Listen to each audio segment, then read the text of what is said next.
today. Together, we can help end poverty for good. Greg Bakun here. It's nice to get out of the Twin Cities and take some travel excursion to some great locations. Minnesota has so much to offer, which is why I love traveling down to Wabasha and staying at the historic Anderson House Hotel. Opened in 1856, this beautiful hotel offers comfortable accommodations, has a delicious restaurant, and even a speakeasy in the basement to unwind with a drink. Located next to the Mississippi River and on Main Street, there is a lot of sightseeing and shopping to do too. To get more information, go to theandersonhousehotel.com. Have you ever met someone who not only can help you on a deep spiritual level, but also potentially change your life? Refined Divine is an extremely gifted psychic medium who travels the nation and lives right here in the Midwest. And she offers mediumship, mentorship, house and business parties, energy healing, palm readings, and so much more. Refined Divine has helped thousands, and she can help you. Hi, this is Psychic Medium Deb. I cannot wait to hear from you. You can go to refineddivinepsychic.com. Greg Bakun here. I've told you about the out-of-the-world roast beef sandwiches at Maverick's Real Roast Beef, but I haven't told you about their Philly steak sandwiches, turkey, bacon, avocado sandwich, BLT, crispy chicken, fish sandwiches, brisket, or pulled pork. Okay, you get the idea. They make a lot of delicious food to the same standard as their famous roast beef sandwiches, and now I'm starving. I'm going to go to Maverick's Real Roast Beef off Lexington and Roseville, and you need to go too. Check out their menu at mavericksbeef.com. With your AM 950 weather, I'm Brett Johnson. Look for partly cloudy skies tonight with a low around 31, Saturday sunny with a high near 53, and Sunday sunny with a high near 54. From bold Szechuan flavors to tender Peking Mandarin classics, the Great Wall Restaurant offers something for everyone. Try favorites like the Mushu pork and beef and broccoli. The Great Wall Restaurant is located at 4515 France Avenue, and their full menu is available at greatwallrestaurant.us. That's greatwallrestaurant.us. Portions of the following program may be pre-recorded. The views expressed and the opinions given by the individual host, guest, random reptoid, or chupacabra may not necessarily reflect those of AM 950 Radio, its affiliates, or its sponsors. Now, it's time to step into the unknown.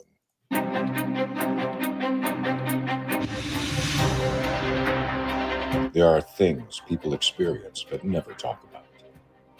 A shadow moving in the corner, flickering of the lights, a disembodied voice.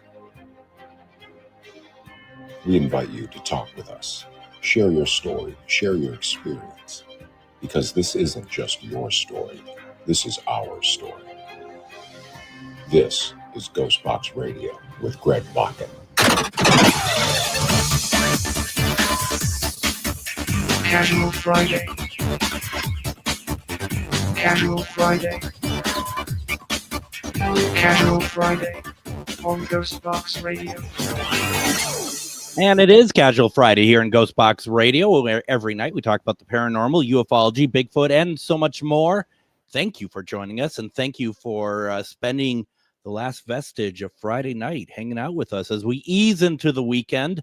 And it's I'm greatly looking forward to it, and I hope you are too. And I hope that you have a fantastic weekend. My name is Greg Bakun. Thank you for joining us tonight. And meanwhile, over in Eden Prairie, we have Adam, as usual, doing what he does, very Adam-y sort of things. How are you doing tonight, Adam? Doing well, and glad we're wrapping up the final full week before a short week next week for hopefully most of our listeners out there. Yeah, I was thinking that too, and I know that there's always going to be some folks out there that are having to put in extra time with their jobs and doing, every job is different, but hopefully folks are able to get some kind of break of some kind and be able to enjoy Thanksgiving with their family. As far as for us, we will be doing shows Monday, Tuesday, and Wednesday. Wednesday is going to be the rarity Casual Wednesday. That's what that's all about, and I'm looking forward to that. And I'm gonna give you all just a little bit of homework for Casual Wednesday, because I'll tell you that it's not a question of the week. It's just going to be, I want to know from people what they're thankful for. Let's talk about it. And it could be something. It could be anything. It doesn't have to be grand. It doesn't have to be a major story. And it could be somebody. Let's remember those folks that we're just and situations that we're thankful for. And I personally have plenty. So that's the homework. That's something that you can think about over the weekend and into next week as we get ready to wrap her up for Thanksgiving break. Tonight, of course, being Chicken Wing Friday. As I left the station today, I told Adam I'm going over to Wingstop to get some chicken and stuff. I haven't been over to Wingstop in a long time. Adam, the thing I was most impressed with is that after ordering it online to pick up in Eden Prairie, I was most impressed that I didn't get in my car and drive back to St. Michael, because I consider that to be a very viable situation, to be perfectly honest. Like, after I order, and it wasn't cheap, and that's not, I mean, you get a lot of food. You really do get a lot of food. And after all that, being like, all right, Adam, see you tonight. I'll talk to you later tonight, and get in my car and just go back to St. Michael and pull into my garage and think, what am I going to have for dinner tonight? And to be like, no, so sadly, the wife and I have technically done that. We were here in the metro. We were in Bloomington, and it's like, well, we're going to grab Papa Murphy's on the way home. So pull open the phone, look up Papa Murphy's. Didn't realize it said Papa Murphy's closest to you when we put in the order. So we drive all the way back to Robbinsdale Crystal, swing into the Robbinsdale Papa Murphy's that we thought we had placed the order. No, we placed it at the Bloomington one. I've done that for Culver's. Instead of the Albertville one, which is the one nearby me, I put it in for Rogers once. And because I was, number one, as you may know, I'm lazy. Number two, it's just like, it's just so much work. So I reordered again. So meaning I'm paying twice for it. And I go over to Albertville. The one in Rogers starts calling me, and I'm not answering the phone. And it's like, go away. And it keeps calling me. And I'm like, go away. And it keeps calling me. I'm like, go away. Just go, Culver's, go away. I don't want your food. So yeah, people have real issues in their lives, and mine is revolve around fast food. It's a very sad commentary, to be perfectly honest. Well, this is what happens when you don't have friends or a girlfriend or anything. They're like weird. I was going to say, next you can just film a Super Size Me style of documentary going through all your fast foods. Yeah, no kidding. Gosh, yeah, that didn't go well for him. That's for sure. No, it really didn't. I mean, I don't know what you expected when you sign on for when you decide to do a documentary like that. It's not going to be a happy ending. So you're not going to be like, oh, look, I actually am super healthy and lost 45 pounds. No, you are now going to die. Yeah, I would have hired people and then put them into like a study for the documentary instead of doing it myself. You'd go to jail. I probably would. That'd be like, you can't treat humans like this. Yes, I can. So yeah, no. The value menu tells me I can. Ronald McDonald spoke to me. So yeah. Folks, we got a question of the week because tomorrow is the 62nd anniversary of the assassination of John F. Kennedy. I did an episode earlier this week about the Zapruder film. I recommend you checking it out, both the Zapruder film and my radio episode, because I think it turned out pretty well. But tonight's question of the week is: did the shot that killed President John F. Kennedy come from Lee Harvey Oswald? I'd love to know your thoughts. Put it into the comments or give us a call whenever you want. But that's the question of the week. That's what we're talking about. A very themed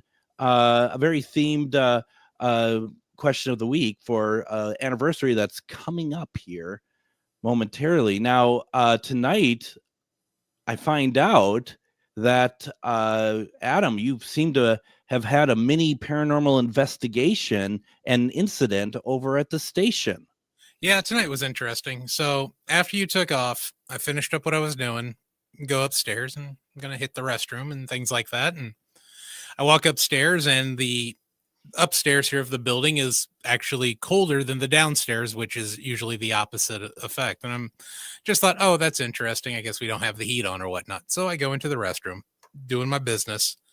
And across the hall from the men's restroom is the women's restroom. And the door was always kind of cracked open when no one else is here. And as I'm in the men's restroom, I hear the women's door close. I hear it shut. So I finish what I'm doing. I run back down here. And as horrible of an influence as Greg has been on my life, I grab the spirit box I have that I carry in my backpack now, and had a brief little spirit box session and did get a few answers. And I will share those answers with the with our audience here. Let me get a little bit of a light source. It looks very much illuminated in here. It is not. So what you need to do, Adam, is you need to have some papers on hand and just rustle them. So it sounds like that you have like copious notes and stuff. Let me get to my 45 pages of notes I took. Yeah, I've only got only took a handful of notes of some of the more pertinent question and answers. At one point, I asked them, "Do you normally listen to us here at the station?" It says many times. Spirit Box says many times. And then one of the other questions I asked was, "Well, do you guys stay here?" And I had an answer that said, "We don't." And then I had another question, and I'm like, "Do you have any information? Do you have any messages to pass along to Greg and I?" And this was my favorite one. I got a meow. Oh, do you think it's this guy on screen? I honestly, to be honest with you, I think we do. I think it is. I really do think it's Linus. Yeah. Yeah. And at some point, if we have time, I want to talk about the dream I told you guys about on Wednesday when Shar and you and I talked afterwards. But so if we have time, we'll talk about that later. So did you get any other, ask any other questions? One of the other questions I did ask, and what I thought was the answer was "we here." And the question I'd ask is, do you appreciate what happens at night at this station? And I got "we here." So I'm taking that as HEAR. They listen. Yeah. And not "we here" as in HERE as we're here. So those were the kind of the neat ones that I got, but it never fails. I'll ask what's your name? Where are you from? And never get answers to those. Were the answers that are coming through with the English answers, was that male or female? They were all male. And I was sweeping on the FM dial since we are setting in an AM station. Oh, that's interesting. Yeah, no, that's really cool. Very cool, actually. And then when you said, do you listen to us? Did you say the answer was not between 3 and 5 p.m.? Is that what? Oh, yeah, that one too. I didn't want to put that one out there, but apparently they don't like 3 to 5. I don't know why. Daylight savings time, sun goes down earlier. Not sure, but that was interesting. And like I said, you've become a horrible influence, and there's a backpack that I carry pretty much everywhere, and in that front pouch, as for the last year or so, has been an SB7. Yeah. No, that's great. That's cool. Now, when the door shut, because obviously I'm very familiar with the building as you are. So the door is kind of on one of those things that is it has a graceful shut to it, right? Or does the women's bathroom not? Because the men's bathroom, I mean, I'm just being nice by calling it men's and women's bathroom. But that's more of a hard shut on it, even though it should have that arm that gives it grace. But that one, so is the women's like that too, or is that more of a graceful shut to it? That's more of a graceful shut. For it to click and latch like it did, it has to be pulled all the way shut. So that means there has to be pressure to it. Yeah, so that's what I heard was the door shut and the click of the doorknob on the women's bathroom. On the men's bathroom, we just have to push it. Do you have any thoughts or theories as to why the women's bathroom door was shut? Do you think that was specifically to get your attention? I think it was because the obvious temperature difference didn't. I was just like, oh, maybe I need to turn the heat up when I go back downstairs. Yeah. And I said it out loud. It's like, oh, I should probably turn the heat up. Because just in case, so that they know I didn't get the message. Right. Well, and if it's too cold in there, the snakes will die. I mean, and Percy must live. He must live another day. Well, I mean, luckily we're dealing with the flies now, whatever that's about. Even I don't know if you even heard Matt today. You guys, what's up with all the flies? Yeah, Yeah, as he's walking through my little cubby hole of an office to go into the studio, he says, "Yo, all the flies," and I'm like, "Well, now we need an old priest and a young priest. We've all seen The Exorcist." Yeah, well, I did hear you say that actually. Well, I mean, and you said it a couple weeks back that one day it smelled like that something died in there. That's my guess is where those lovely friends have come from is from Oh, that. I'm sure. I'm So gonna I'm gonna imagine there's an animal stuck in a wall somewhere, or a Patrick, one or the other. well, we know we've seen Patrick relatively recently. So there was concern when he was on vacation, and we just didn't know. We didn't know if he was truly on vacation or not. But I want to get back to your mini investigation, because that is really cool. First of all, you got some cool responses, and being able to have that moment. I mean, folks, what Adam doesn't say here is that he's in the building by himself. So Yeah. there is no way, there's absolutely no way for it to be like, well, maybe it's so and so that did blah blah blah. No, no, no, no. It is 100% him in there by himself. Yeah, for the most part, by 7:30 up until I leave, no one else is here. And like tomorrow, I'll be the first one back in the building. Because you just love it so much. Love this place. It's like I can't have enough. You never leave. So I mean that, folks, I mean that's the thing. That is so cool.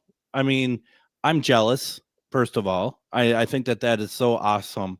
And I just that's the thing. And if you haven't listened to us this week, I talked about the Zapruder on Monday or Tuesday, actually.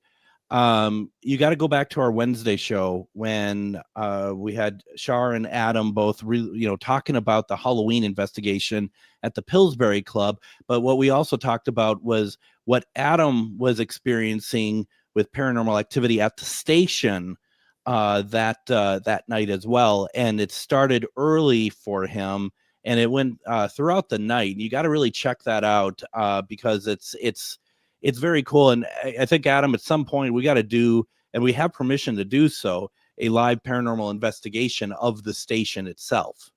I think that would be fantastic, because there are a couple of spots here in the station.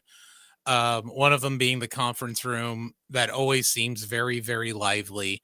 And then on the other side of your office, that storage room always seems to be something coming out of that, whether it be a noise or just a weird energy. And of course, all the weird crap I have in my office. And I'm still planning on mounting a Ouija board on the wall in there, and I'm sure that's going to go over super well. So a friend of mine, I'm not going to name him because he probably doesn't want to be named. He reached out to me yesterday, and he might be listening, actually. Reached out to me yesterday, and he's like, someone sent me a Ouija board. I didn't ask for it. Everyone I talk to says that they did not send it. I don't want it. What do I do with it? Do I burn it? And I was like, no, you don't burn those. So me being smart as I always am, I said, I'll take it off your hands. And I'll take it. I'll bind it. I will sage it before I bring it in. But as you know, Adam, I have a bit of a collection of them. So that could be the station's Ouija board. Wouldn't that go over well? Was there no return address, or was it one of the Milton Bradley ones, or? It was it's like a Parker Brothers, Milton Bradley sort of thing. Yeah. And that, and for those who are like, well, it's one of those store-bought ones, folks, that's the brand. The Parker Brothers one was the brand that I used that precipitated that voicemail message. So don't be snooty about the brand of Ouija board. It can, it's, as long as it has all the letters in your planchette, it's still a Ouija board. You could take a piece of paper and write it all the letters out exactly how it is, and have something like a cup or something as your planchette. That's a Ouija board. That's all it is. Heck, even table tipping back in early UK in the 1800s, that was essentially a Ouija board. Yeah, absolutely. Yeah. So, I mean, I said, I'll take it off your hands. And he's just like, you can almost feel like, all right. So, it's like, finally getting my life back in order. And here I am, bringing some more haunted stuff in, what do we know? Or I could put it on the wall behind me. That we don't have anything on this wall that we can See, I still think you need to put the Ouija board on the front of your office door. That or a scrying mirror. One of the two would keep everyone out. I don't know if I ever showed you. I don't know if I have it on this computer. I'm probably on my newer computer, which I don't use for this. I have my my sign that I created for GhostBox Radio for the office door, which basically is a do I have it? No, I'll take a look during break to see if I have it, because it's just like GhostBox Radio, but as a Ouija board, which is kind of fun. I think it's fun. Other people are like, you're creeping me out. It's like, that's fine. That's what I'm here for. Question of the week when we get back. The question of the week is as follows, because it is the 62nd anniversary of the assassination of President John F. Kennedy. The question I have, and it's really interesting reading the responses already. Did the shot that killed President John F. Kennedy come from Lee Harvey Oswald? And this isn't a question about, is it a conspiracy? This is a question of amongst, whether there's 3 people, 5 people, or 1 person, did that shot, was it Lee Harvey Oswald that pulled the shot that actually ended the life of President John F. Kennedy? That's what I'd love your opinion on. Put your answers into the comments or give us a call, 952-946-6205, 952-946-6205. We're doing Casual Friday here. We're easing into the weekend. Don't go anywhere. You're listening to GhostBox Radio on AM 950. Greg Bakun here. It's nice to get out of the Twin Cities and take some travel excursion to some great locations. Minnesota has so much to offer, which is why I love traveling down to Wabasha and staying at the historic Anderson House Hotel. Opened in 1856, this beautiful hotel offers comfortable accommodations, has a delicious restaurant, and even a speakeasy in the basement to unwind with a drink. Located next to the Mississippi River and on Main Street, there is a lot of sightseeing and shopping to do too. To get more information, go to theandersonhousehotel.com. Greg Bakun here. I love historic tours of Minneapolis and seeing everything it has to offer. But if you know me, I like to include a little spooky in my tours, which is why I found the perfect combination. Minneapolis Trolley Tours does this amazing candlelight ghost tour that you have to check out. It's an extremely immersive experience. It's a trolley trip that starts out at a haunted mansion, traveling around Minneapolis locations, exposing ghost stories that the public and business owners would rather left untold. Then a tour of the aforementioned haunted mansion where ghosts of past residents from the 1800s reside, plus a lot of surprises to discover. Next, experience Gertrude's After Hours. Did I mention Gertrude is the mansion's most famous ghost? Maybe she'll show up. And you finish up the tour at Gertrude's Lounge in the haunted basement of the mansion with refreshments and Q&A. The trolleys are climate controlled and the mansion is restored to perfection. Check out MinneapolisTrolleyTours.com for more information. Are you one of thousands of individuals who know you have psychic abilities but don't know how to tap into your higher self? Refined Divine is an extremely gifted psychic medium who offers classes that can help you reach your goals. Refined Divine holds classes Monday and Thursday at her 2 locations and via Zoom. Classes consist of manifestation, learning psychic abilities, shadow work, and healing trauma. Refined Divine has helped thousands, and she can help you. This is Psychic Medium Deb. You can go to refineddivinepsychic.com. Greg Bakun here. Like you, I love good, fresh, delicious food. So I want to tell you about this treasure in Roseville called Maverick's Real Roast Beef. Maverick's has the best roast beef sandwiches I've ever had. Made fresh every order. Add fries or onion rings dropped in the fryer when ordered, and you have a winning combination. Maverick's Real Roast Beef has a lot more than roast beef, so check out their website, mavericksbeef.com, or check out their restaurant on Lexington in Roseville.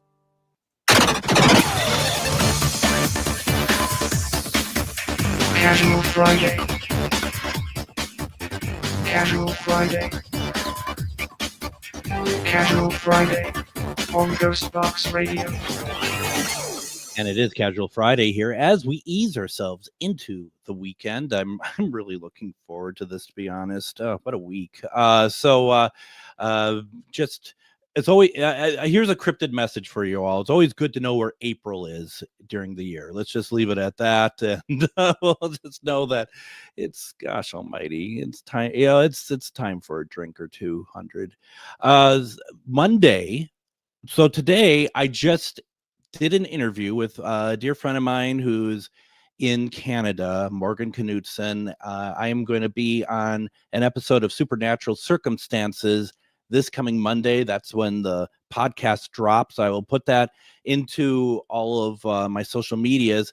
It was a great conversation today because we did a very deep dive on CE5 alien communication, concept of human initiated communication with extraterrestrial intelligence, often involving it's time to go home, meditation and specific protocols. Boy, that was tough, Adam. That was time. Is thankfully this isn't live, right? I mean, that's the main thing. That why don't we go ahead and run that one back again, and we'll cut it in post.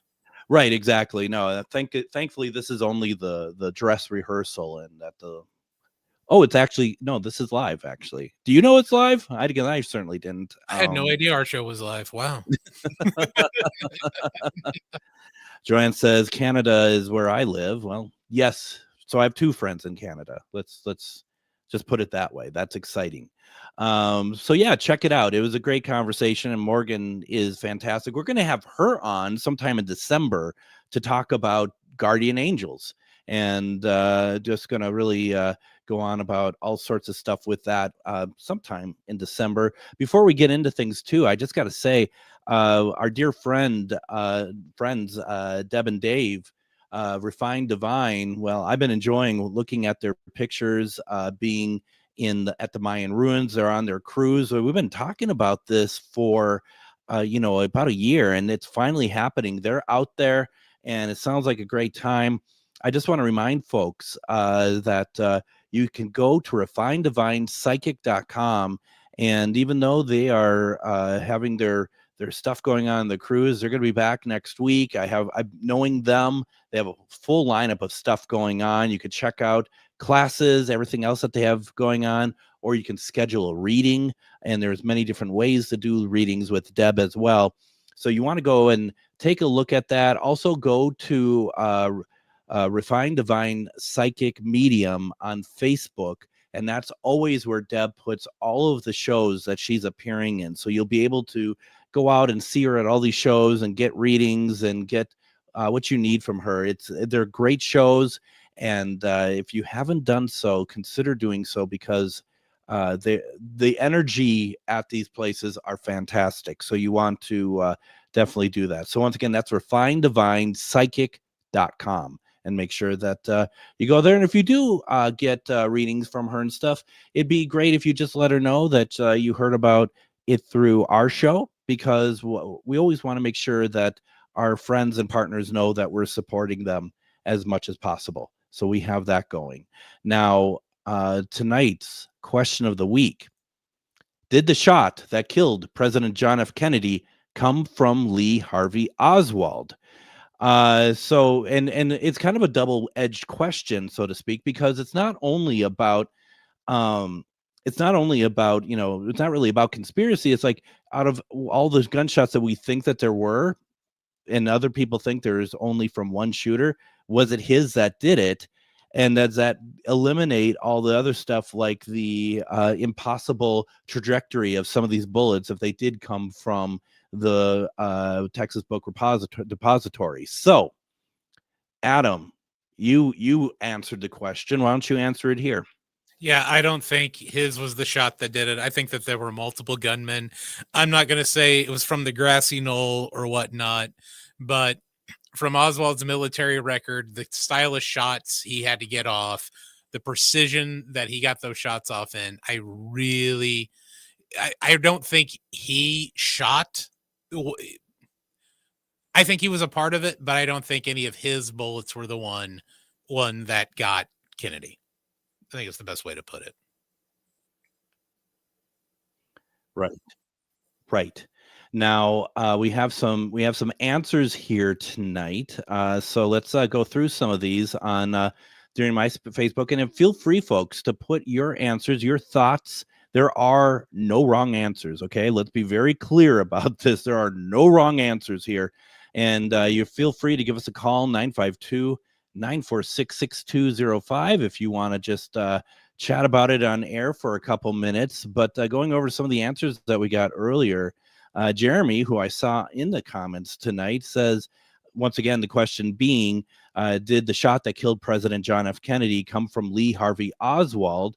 Jeremy says, I don't believe so. I don't think it was a conspiracy. I do think it was a conspiracy because of angle the shot compared to where he was. He probably took one shot, but the kill shot, I believe, did not come from him. Kelly says, hell no. And, you know, Kelly, such language at a Friday night of all things. She says, hell no. Mafia hit all the way, and LBJ was aware. So, and I want to do a program at some point, get someone on who can really talk about the LBJ connection as well. Let's see here. Rama says Lee Harvey Oswald was a fall guy. He did not shoot the president. So far, not one person thinks that Oswald did the shot. Anne says, nope, not him. Just nope. Deborah says, nope, it was the CIA. Amber says, I think it was James Files, which I don't know who that is. Do you know who that is? I meant to look that up. Yeah, I've never heard of James Files. Because I will Google that on the side here. I'm just doing that right now too. James Files was also known as James Sutton, is an American former prisoner in 1994 while serving a 50-year sentence for the 1991 attempted murder of 2 police officers. Files gave interviews stating that he was the Grassy Knoll shooter in the 1963 assassination United States President John F. Kennedy. So he was born in 1942. He was 19. He was 19 when that happened. He is now 83 years old. And so very, very interesting there, Amber, by saying it's James Files. It's, you know, not a name I really hear, to be honest. I mean, with all the stuff that I watch and talk, I would have thought I would have heard his name before, but maybe I'm just woefully ignorant in all things, including Grassy Knoll, I guess. I don't know. Very interesting. Yeah, that is very interesting. We learned something new tonight, don't we? Yeah, and apparently there was a flick put out in 2024 called The Files on JFK. They bring him up. I think I may have to peep that one out. Yeah, no, absolutely. Absolutely. It's funny. You and I were talking, you brought up the VHS of JFK. Yeah. Watching it. And where the Donald Sutherland bit ends is the end of the first tape. It's funny what we remember, isn't it? Yeah, because that was always, now I got to get up and put it in. I didn't, this was before DVDs where you could have like the multiple DVD player. Like I think Pioneer had one in the late 90s. Yeah, no, I had VHS until like the early 2000s. Well, and I had Laserdisc, so the turning of the disc was much more often because they only held, like, depending on what speed it was, it could only maybe hold up to like 30 to 45 minutes per side. Mm-hmm. But now the question is, of course, did the shot that killed President John F. Kennedy come from Lee Harvey Oswald? Let's see here. Jim says wasn't born yet. Okay. Right on. you could still have an opinion, I mean, it's just like, I mean, that's great. It's like, yeah, if I wasn't born, I'm not gonna talk to you about it. And if it was before I was born, it never happened. Yeah, exactly. Never. I was gonna say something that would have come off really, really poorly. So we're just gonna keep I'm censoring myself live on the air. Let's see here. Maureen says Lee Harvey Oswald did not fire the shot that killed John F. Kennedy. It was set up by the mafia or government or both. She's covering all angles with this one. It was a tragic day in America history. Imagine if it never happened.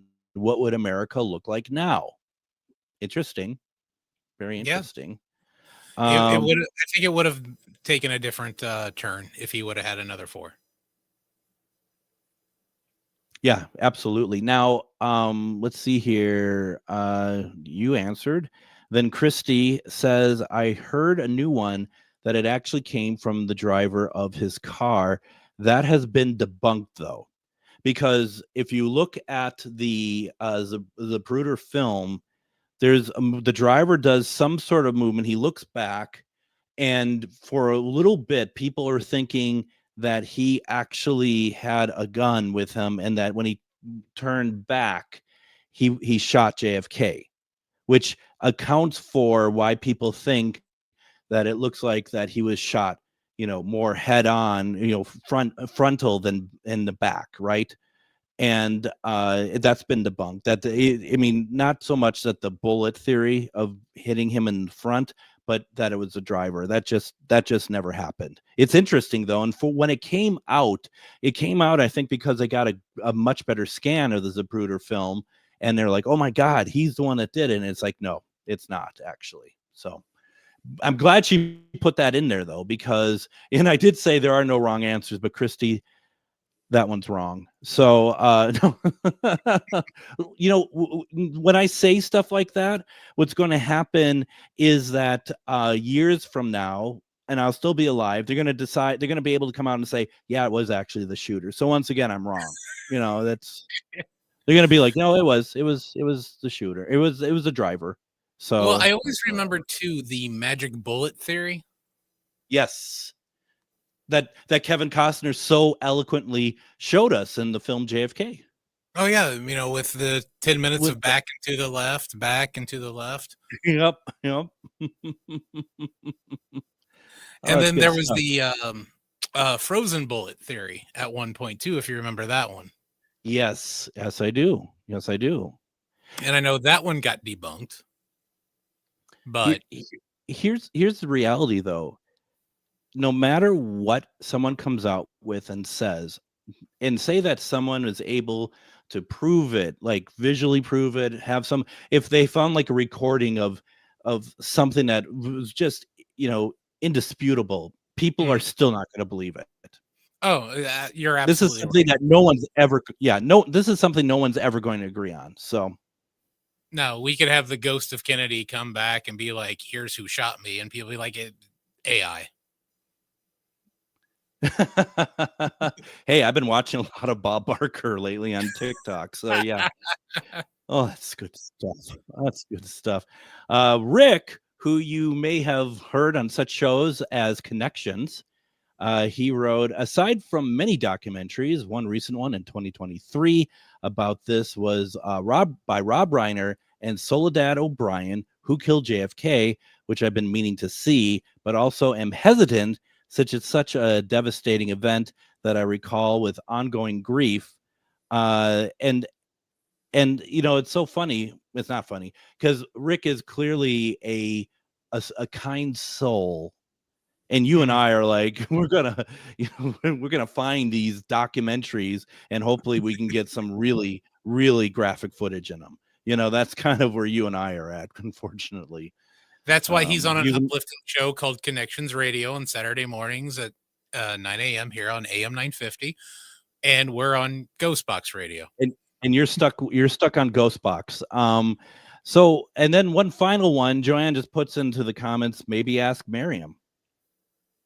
Yeah, I don't know either, and because and it's interesting because in our next segment I want to talk about Jody Huisentruit. I also want to give an update on the whole Jason Hawes thing, but the reason I bring up Jody Huisentruit is because that was something that Miriam and I are going to work on, and she had been doing her own research on that as well. We'll talk about that. So why don't we go ahead and get our second break in here.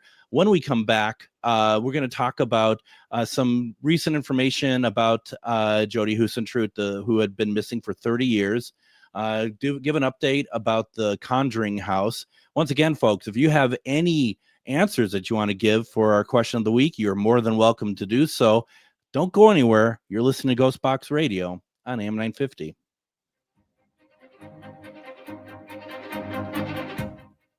Greg Bakun here. I love historic tours of Minneapolis and seeing everything it has to offer. But if you know me, I like to include a little spooky in my tours, which is why I found the perfect combination. Minneapolis Trolley Tours does this amazing candlelight ghost tour that you have to check out. It's an extremely immersive experience. It's a trolley trip that starts out at a haunted mansion, traveling around Minneapolis locations exposing ghost stories that the public and business owners would rather left untold. Then a tour of the aforementioned haunted mansion where ghosts of past residents from the 1800s reside, plus a lot of surprises to discover. Next, experience Gertrude's After Hours. Did I mention Gertrude is the mansion's most famous ghost? Maybe she'll show up. And you finish up the tour at Gertrude's Lounge in the haunted basement of the mansion with refreshments and Q&A. The trolleys are climate controlled and the mansion is restored to perfection. Check out MinneapolisTrolleyTours.com for more information. Greg Bakun here. I've told you about the out-of-the-world roast beef sandwiches at Maverick's Real Roast Beef, but I haven't told you about their Philly steak sandwiches, turkey bacon avocado sandwich, BLT, crispy chicken, fish sandwiches, brisket, or pulled pork. Okay, you get the idea. They make a lot of delicious food to the same standard as their famous roast beef sandwiches, and now I'm starving. I'm going to go to Maverick's Real Roast Beef off Lexington and Roseville, and you need to go too. Check out their menu at mavericksbeef.com. Greg Bakun here. It's nice to get out of the Twin Cities and take some travel excursion to some great locations. Minnesota has so much to offer, which is why I love traveling down to Wabasha and staying at the historic Anderson House Hotel. Opened in 1856, this beautiful hotel offers comfortable accommodations, has a delicious restaurant, and even a speakeasy in the basement to unwind with a drink. Located next to the Mississippi River and on Main Street, there is a lot of sightseeing and shopping to do too. To get more information, go to the AndersonHouseHotel.com. Have you ever met someone who not only can help you on a deep spiritual level, but also potentially change your life? Refined Divine is an extremely gifted psychic medium who travels the nation and lives right here in the Midwest. And she offers mediumship, mentorship, house and business parties, energy healing, palm readings, and so much more.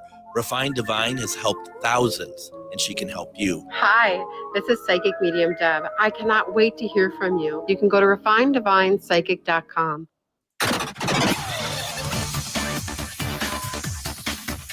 Casual Friday. Casual Friday.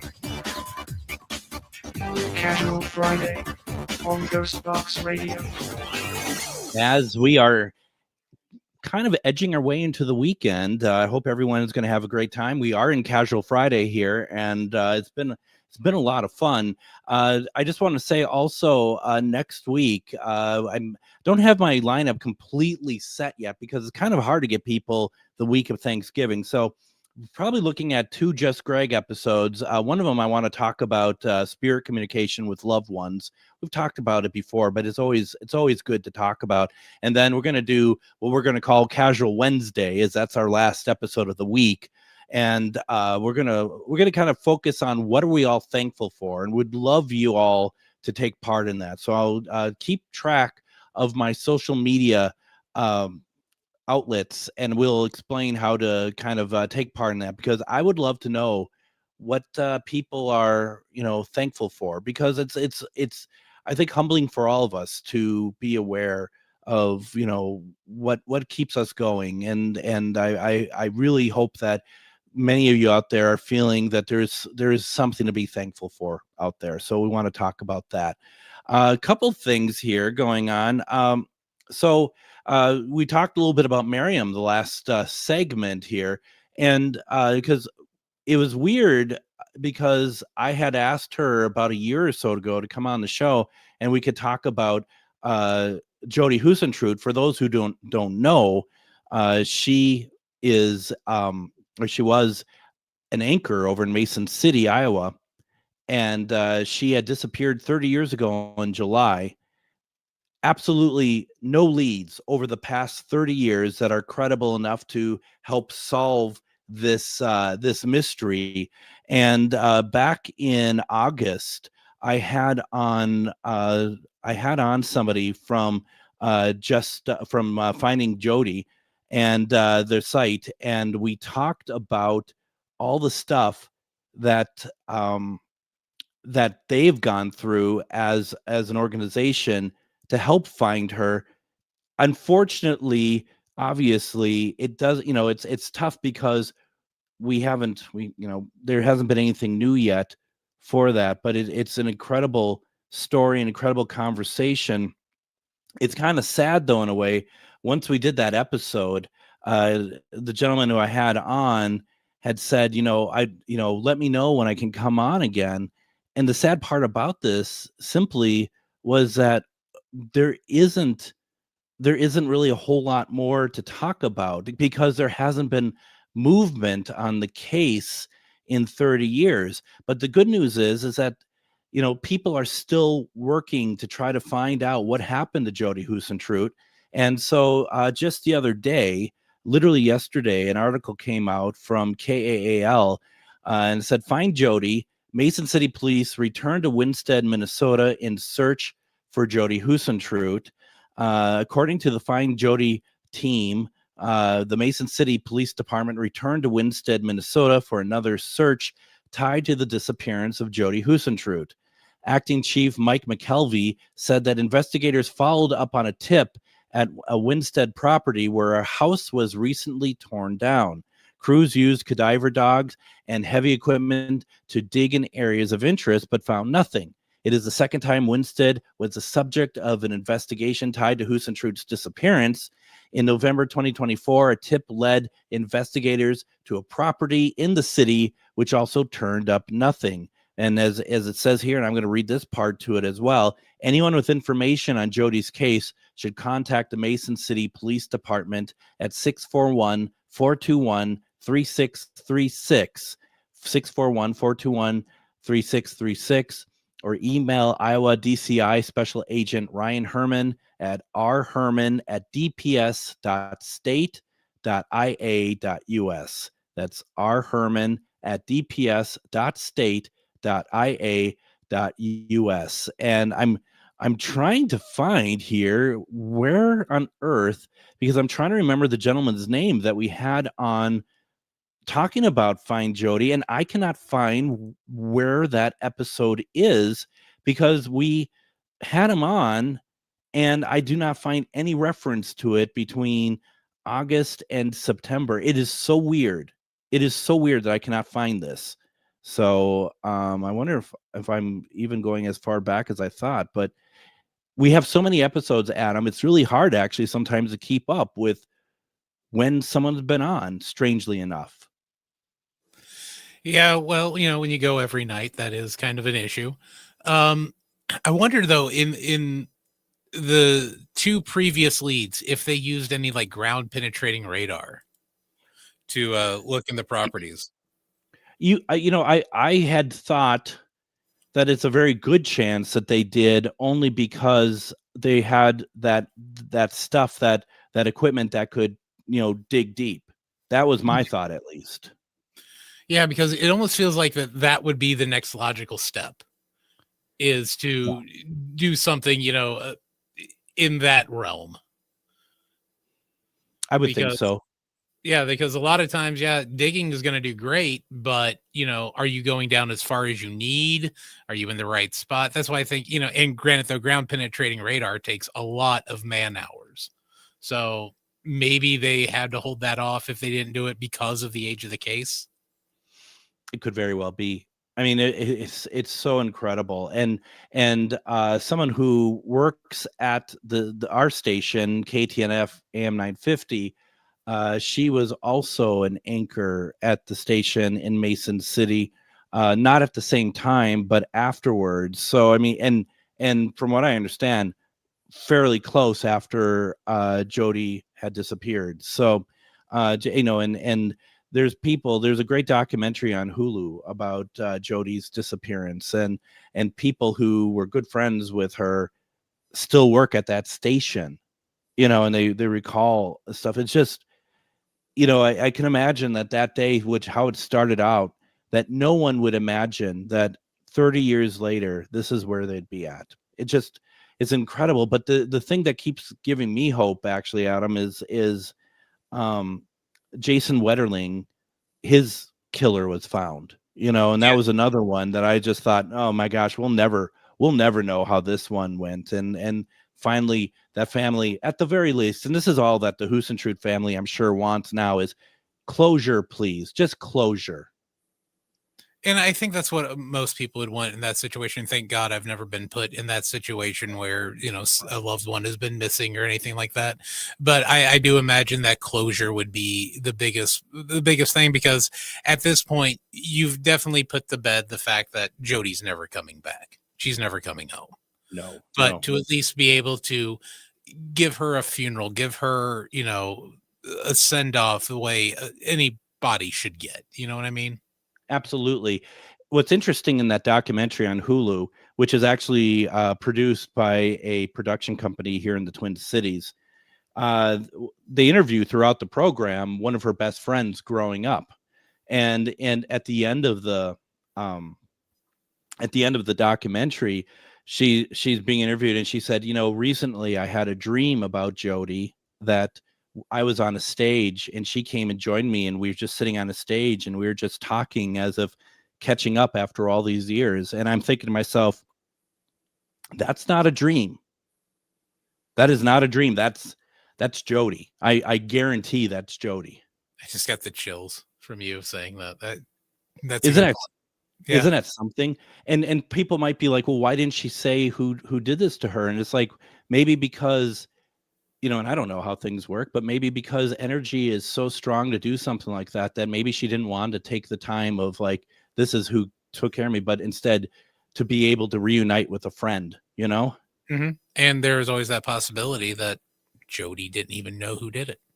I think that's totally a big possibility as well. It's totally a big possibility. So yeah, no, 100%. You know what time it is? What time is that? It's our weekly check-in of how I helped Jason Haas buy a house. Woo-hoo! And I know, right? Every time I do this, I know I'm making people angry. But since we've gone this far, I want to be able to just kind of talk about what we know so far. So basically, the mortgage note, the house isn't sold, but the mortgage note is held by Elton Casty's entity, Summit and Stone Limited.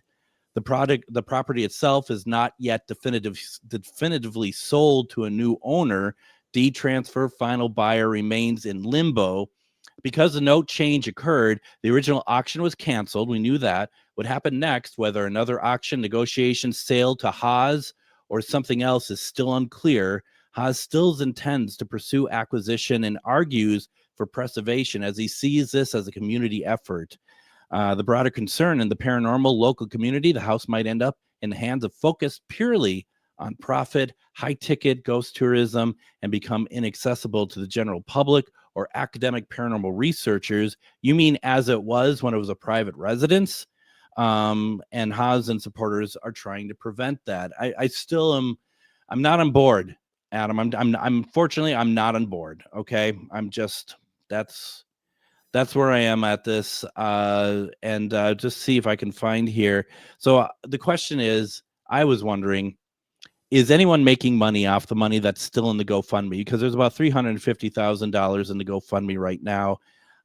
Based on available public information, there is no documented evidence that someone is currently profiting from those GoFundMe funds in the sense of diverting them or personal gain or taking profit before the stated use property purchase is completed.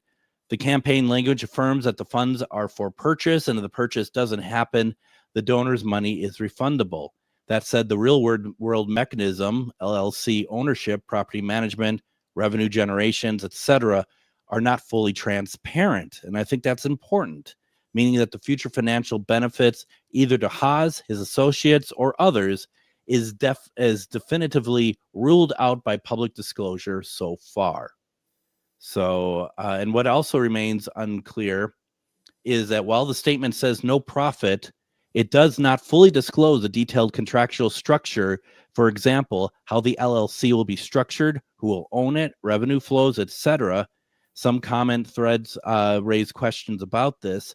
The campaign's outcome depends on whether they win the auction or otherwise acquire the property. Since the mortgage note changed hands, the original planned auction was canceled and altered. Even under the no profit claim, running a property like this with tours, investigations will incur costs, maintenance, insurance, licensing, etc., and possibly revenue streams. The question of who controls and benefits from those streams is a lot less transparent.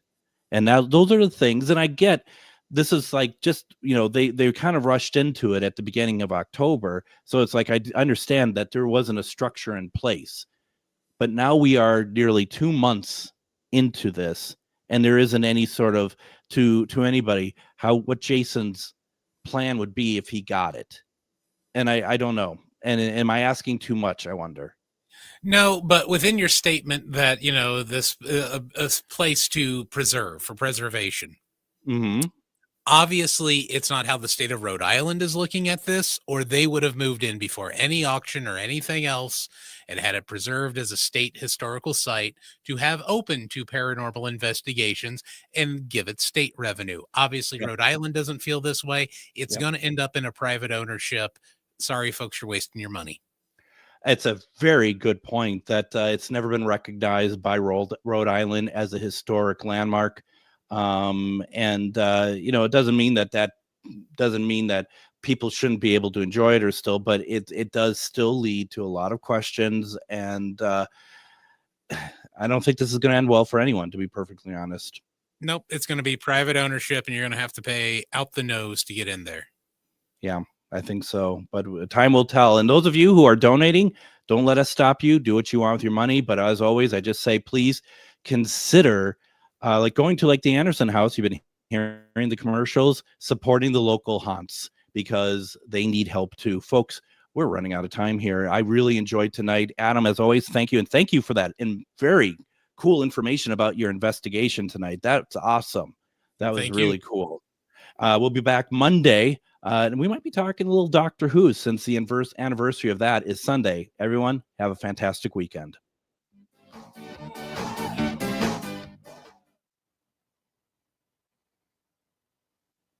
Hey, Minnesota, it's your favorite sexy liberal. Join me in